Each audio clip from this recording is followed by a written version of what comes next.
Synthesis of sentences exercise 1. Combine the following sentences by using participles. नीचे दिए गए sentence दिए गए हैं तो इसमें आपको पार्टिसिपल का यूज़ करके कंबाइन करना है. क्या सेंटेंस दिया गया है? He cried at the top of his voice. He rushed to the spot. इसको आपको पार्टिसिपल का यूज़ करना है.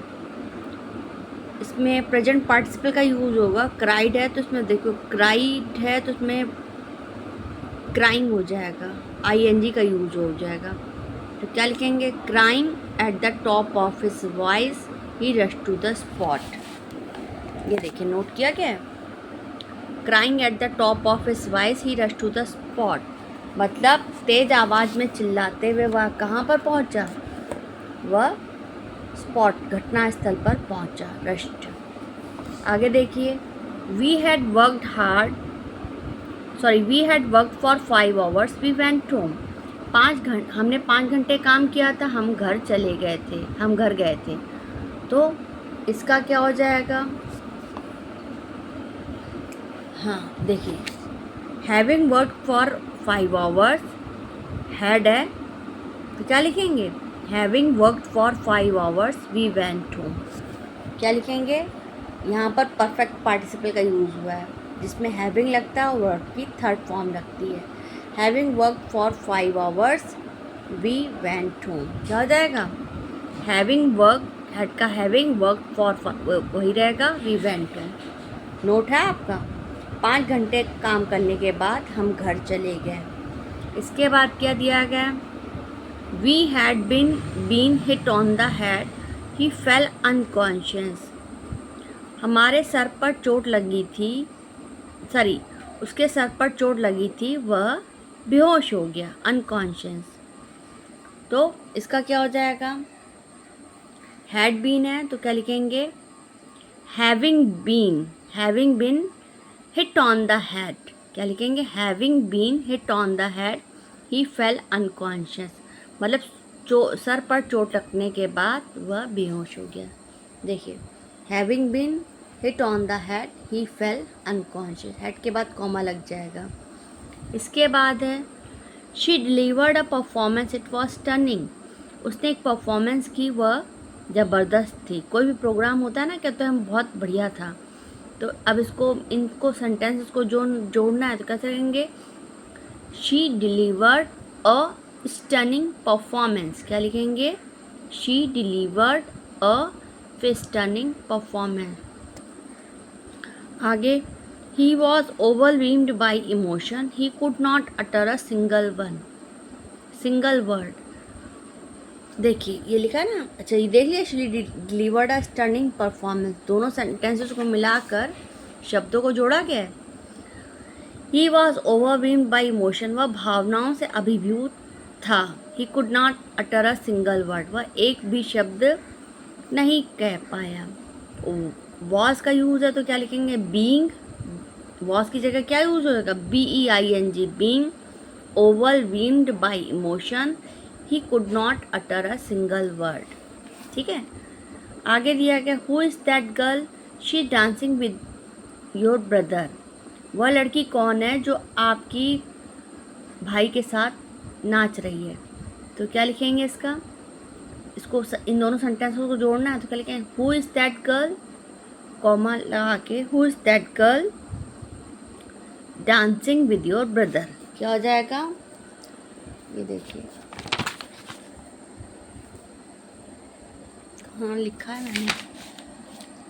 देखिए, who is that girl dancing with your brother. हो गया. आगे दिया गया है she had lost much blood. She had lost much blood she became unconscious. उसका काफ़ी खून बह गया था, वह बेहोश हो गई थी. तो क्या हो जाएगा? हैड है तो उसकी जगह having been lost much blood. क्या लिखेंगे? हैड की जगह हैविंग बीन, बाकी वही रहेगा lost much blood she became unconscious. देख लीजिए ठीक है.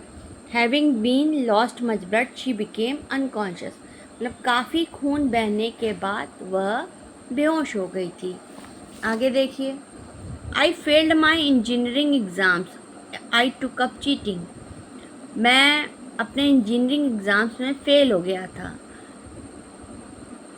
मैंने चीटिंग की। तो इसका किस तरह से बनाएंगे?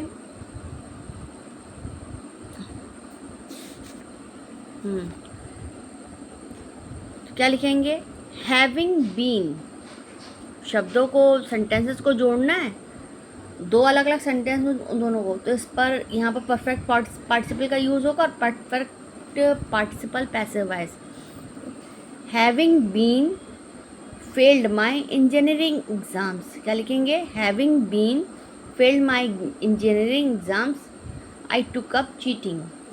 मतलब इंजीनियरिंग एग्ज़ाम्स में फ़ेल होने के बाद मैंने क्या की? चीटिंग की। Having been failed my engineering exams, I took up cheating. आगे देखिए, he lost all his money in gambling, he became a pauper. उसने सारा रुपया जुए में हार गया, वह अपना सारा रुपया, और वह पॉपर बन गया, जुआरी। तो उसको कैसे करेंगे? लॉस्ट है तो यहाँ पर परफेक्ट पार्टिसिपल का यूज़ होगा। तो having lost all his money in gambling, he became a pauper. देखिए, having lost all his money in money, having lost all his money, comma लगा देंगे, ही बिकेम अ पॉपर। अपना पूरा रुपया खर्च करने के बाद वो क्या बन गया? जुआरी। आगे देखिए, 20 people died in the plane crash, that figure includes the crew। 20 लोग प्लेन क्रैश में मारे गए थे, उसमें क्रू भी शामिल था। तो इसको किस तरीके से करेंगे? क्रू किसको बोलते हैं? जो शिप में करने वाले मेंबर्स होते हैं, जो शिप में या फिर जो लोग करते हैं उसको हम क्या बोलते हैं? क्रू। इंक्लूड द क्रू है तो इंक्लूडिंग द क्रू, क्या लिखेंगे? Including the crew 20 people died in the plane crash, क्या लिखेंगे?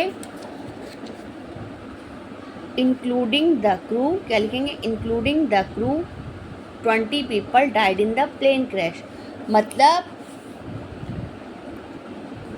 क्रू में शामिल हुए लोगों, क्रू के शामिल हुए लोगों में जो 20 लोग थे मारे गए थे। क्रू में मतलब 20, क्रू में जो काम करने वाले मेंबर्स थे, उसके अलावा भी क्या हुआ था? 20 लोग प्लेन क्रैश में मारे गए थे। अंडरस्टूड?